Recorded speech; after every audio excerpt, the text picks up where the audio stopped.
인간이 물리적으로 적은 시간에 많은 일을 할 수 있으면 무조건 선택합니다. 이 스마트폰이 이제는 AI로 바뀌고 있다라는 생각이 들더라고요. 폰이 AI로 바뀐다 그러면 AI 사피엔스가 되는 거죠. 지식과 기술의 융합, 지식전파사. 안녕하세요. 지식전파사 오원입니다. 안녕하세요. 로직킴입니다. AI를 단순한 인공지능 기술이 아닌 문명의 전환으로 보시는 분이 계십니다. 사실 지식전파사라는 저희 채널 이름이랑 정말 잘 어울리시는 분이세요. 지식전파자이신데 성균관대학교 기계공학과 교수님이시자 서비스 융합 디자인 학과장님이신 최재분 교수님을 오늘 귀하게 모셨습니다. 예. 안녕하세요. 반갑습니다. 반갑습니다. 와주셔서 네. 감사합니다. 예. 좋은데 불러주셔서 감사합니다. 네.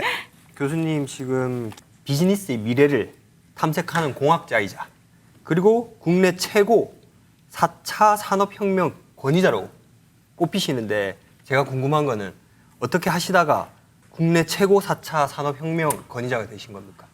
원래부터 미래 제품 디자인에 관해서 정말 관심이 많았습니다. 그래서 삼성전자 기술연구소하고 미래 제품은 어떤 걸까? 5에서 10년 후에 미래 제품 디자인이라는 아주 황당한 이름의 프로젝트를 쭉 했었고요. 네네. 그걸 하다 보니까 스마트폰이 네. 세상을 바꾸는 중심이 될 것 같아라는 결론을 내렸었는데 그게 맞아 떨어졌죠. 그래서 그 이후부터 네. 2014년 삼성그룹 사장단 회의에 대한 강의를 필두로 강연을 막 하기 시작했습니다. 그리고 네. 그때부터 디지털 트랜스포메이션의 커뮤니케이터 역할을 자처하고 여러 기술들이 변화하는 과정, 금융의 변화, 시장의 변화들을 우리 대중들이 쉽게 이해하고 네. 잘 씹어서 드실 수 있도록 하는 네. 역할을 했고요. 네. 그러다가 이제 2019년에 인류 문명은 이제 스마트폰 기반의 문명이다. 네. 그런 주제로 포노 사피엔스라는 책을 썼습니다. 그게 베스트셀러가 되면서 네. 얼떨결에 이제 베스트셀러 작가 겸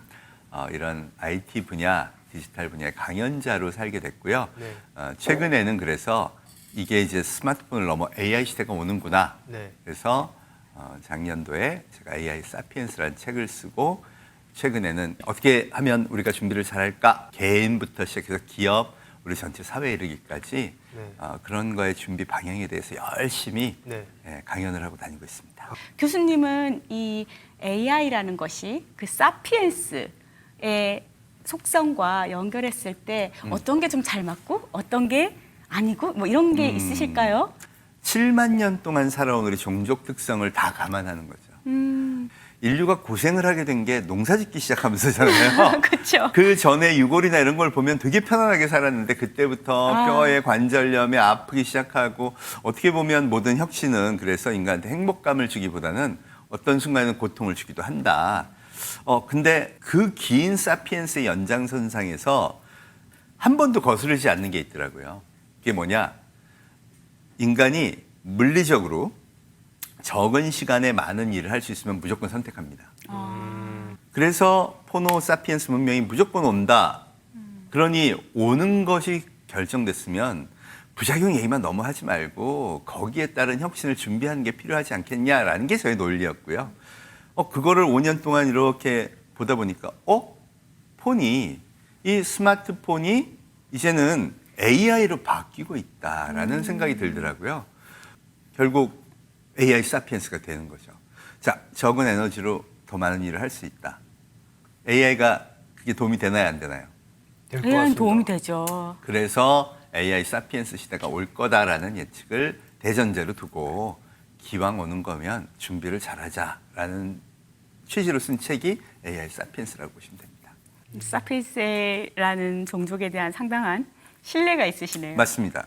디지털 트랜스포메이션, DX에서 이제 AIX, 기업도 그렇고 뭐 사회도 그렇고 AI 트랜스포메이션 말을 많이 하는데 네. 교수님 어떻게 보세요? 이 두 단어를 다르게 보시나요? 아니면 약간 뭐 같아도 맥락이 같아도 좀 다른 점이 있나요? 어떻게 보시고 계시나요? 우리가 다 폰으로 뭐 어디 갈 때도 이용하고 뭐 결제도 하고 물건도 사고 은행 업무도 보고 이게 표준이 됐고요.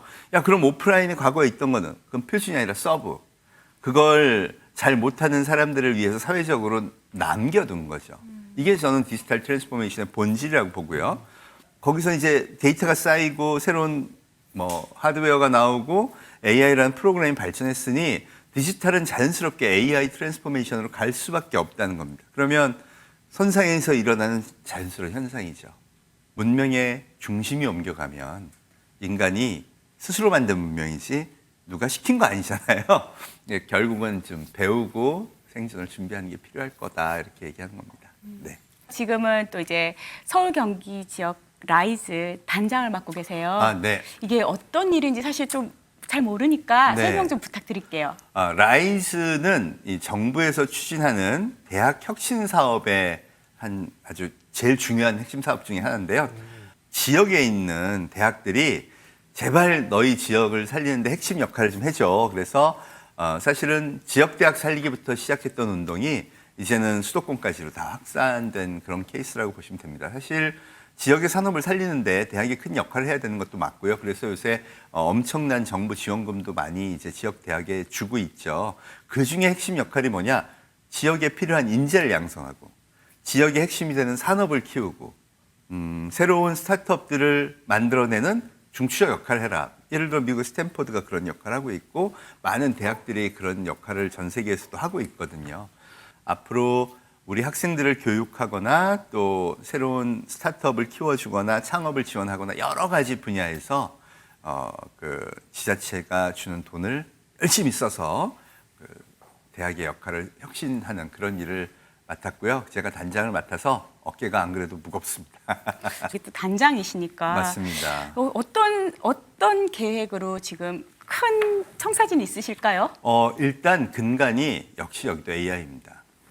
서울시도 그렇고 또 경기도도 그렇고요. 지금 AI를 키우는 게 가장 큰 핵심이에요. 거기에 관련된 산업이 예를 들면 반도체가 있고요. AI 소프트웨어도 있고요. AI 융합도 있고 AI 기반의 금융도 있고 또 AI 관련 게임 다 뭐 안 되는 게 없어요. 그래서 AI는 다 밑바닥에 깔리는 거니까 그걸 근간으로 새로운 혁신을 준비하는 노력이 필요한 시점이고 그래서 정말 저희도 교육과정 혁신에 또 새로운 뭐 청년 스타트업을 키우는데 AI를 많이 지원하는 쪽으로 투자하려고 하고 있습니다. 교수님 그 강연 많이 하시잖아요. 네. 그 강연 중에 네. 가장 기억에 남는 강연이라든지 아니면 청중들의 반응 이런 거 있습니까? 작년에 네. 그 경북 영주하고요. 그다음 전남 여수에 가서 강의를 한 적이 있어요. 근데 그 청중이 고등학생들하고 어른들이 섞여 있었습니다. 너무 좋다. 융합이네요, 말 네. 그대로. 근데 제가 이제 항상 강연 가면 챗 GPT 써보신 분 그러면 중고등학생들은 그걸 뭘 물어봐 하는 식으로 전부 손을 들어요. 어른들은 어떨까요? 거의 모를 것 같은데. 지방 1%도 안 됩니다. 예, 그때 당시만 해도 요즘이야 그나마 정치인들이 AI 필요하다 그러고 막 이러니까 늘었지만 AI의 효용성을 이 젊은 세대는 정말 다 경험한 거예요. 그러니까 뭐가 세계관이 달라지죠. 저는 이 세대 간 격차가 앞으로 진짜 심각하겠다라고 생각을 했고요. 그래서 오히려 어른들을 더 가르쳐야 된다. 애들은 가만 놔둬도 할 판이야. 예. 어른들은 이 세계는 안 올 거야. 아니 오지 않았으면 좋겠어 하는 두려움이 너무 크다는 걸 안 거고요. 그래서 단지 두려울 만한 게 아니라 너희들이 미래를 위해서 어른들도 충분히 할 만한 거다. 여기에 그래서 포커스를 맞춰서 강연을 많이 했습니다. 그랬더니 다행스러운 건 올해 딥시크 이후에 네. 청중들의 반응이 좀 더 뜨거워졌습니다. 딥시크가 큰 역할을 했어요. 그럼 어른들도 관심을 가지게 됐다. 맞습니다. 사실 딥시크 등장 이후에 네. 대선 후보들이 AI에 관한 정책을 내놓기 시작한 겁니다. AI에 관한 정책을 얘기하면서 사실 소버린 AI 이 이야기를 좀 네. 빼놓을 수는 없는 것 네, 같아요. 네, 네. 교수님 이제 전문가 입장에서 소버린 AI 어떻게 생각을 하시나요? 소버린 AI에 관해서는 반드시 필요한 거라고 생각하는 쪽에 전 서 있습니다.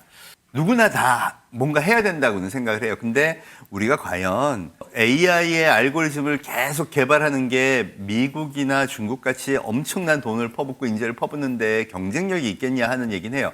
사실 우리가 디지털 시대에 카카오나 네이버가 생존했던 건 우리가 세계 최초의 무슨 서버 기술을 가지고 있었던 건 아니잖아요. 네. 근데 우리 국민들이 원하는 서비스를 끊임없이 만들어냈고 도전했기 때문에 결국 대한민국이 플랫폼을 갖게 된 거예요. AI 세계 3대 강국 간다 그러고 봤을 때 미, 중 빼면요. 나머지는 다 세컨 티어라고 불러요. 그중에서 데이터 주권을 갖고 국가 고유의 플랫폼을 갖고 있는 나라가 우리나라밖에 없습니다. 그러네요. 데이터 주권이 없으면 어떻게 되냐면요. 내가 학습하고 싶은 데이터를 학습을 못 시켜요. 예를 들어 페이스북, 유튜브, 구글이 지네 서버에 있는 데이터를 너네 학습하라고 쓰라고 주겠습니까? 절대 안 주죠. 절대 안 주죠. 중국도 마찬가지죠. 그럼 어떤 일이 나중에 벌어지냐면 이게 지식에 관한 문제뿐 아니라 문화, 역사 다 담고 있잖아요. 나중에 미국의 AI가 일본과 관련된 문서를 더 많이 학습했다면 독도는 어느 땅입니까? 그러면 그거는 일본 땅이지 내지는 분쟁 지역이야 이렇게 말할 가능성이 되게 높은 거예요. 참 다행스러운 것 중에 하나가 우리가 데이터가 없으면요. 뭐라 말할 그게 없어요. 전 세계 AI는 플랫폼에 있는 데이터를 갖고 학습을 할 거 아니에요? 다행히 우리가 카카오 네이버 덕분에 또 많은 플랫폼들 덕분에 지식재산이나 또 역사, 문화 이런 것들에 대한 걸 수십 년에 걸쳐 담아왔다는 겁니다. 그런 관점에서 보면 앞으로 그런 데이터 플랫폼을 기반으로 한 소버린 AI를 확보하는 게 되게 중요하죠. 그 소버린 AI를 근데 맨날 소프트웨어나 이렇게만 보면 안 되고요. 거기에 거대한 서버를 운영하는 기술. GPU를 100만 대를 설치해서 그거에 전기를 공급하고 온도 조절을 하고 운영을 하고 그걸 바탕으로 AI 서비스를 온 국민한테 이렇게 다 해줄 수 있는 이런 종합적인 역량이 전 소버린 AI의 핵심이라고 생각을 해요. 상당히 투자하면 열매를 거둘 수 있는 분야라고 생각합니다. 그래서 종합적인 소버린 AI 전략이 되게 중요한 시점이라고 생각합니다.